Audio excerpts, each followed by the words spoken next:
ஓரம் பார்க்கும் போது ஏதோ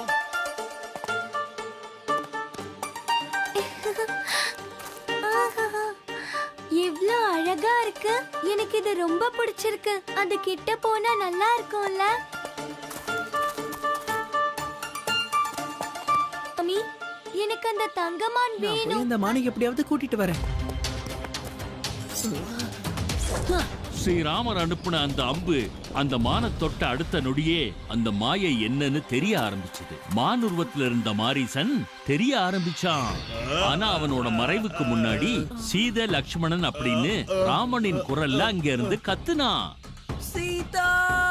லக்ஷ்மண ரேகை தீய சக்திகளை உள்ள வர விடாது சீதாமா. நான் திரும்பி வர வரைக்கும் நீங்க இந்த கோட்டை தாண்டி வெளியே வராதீங்க. சாது சீதை கிட்ட வர்றதுக்கு முயற்சி பண்ணாரு. ஆனா வீட்டை சுத்தி இருந்த லக்ஷ்மண ரேகை அவரை உள்ள வரவிடல. நான் என்னுடைய 21 நாள் விரதத்தை கழித்தாக வேண்டும். என்ன மன்னிச்சிடுங்க முனிவரே. லக்ஷ்மணன் போட்ட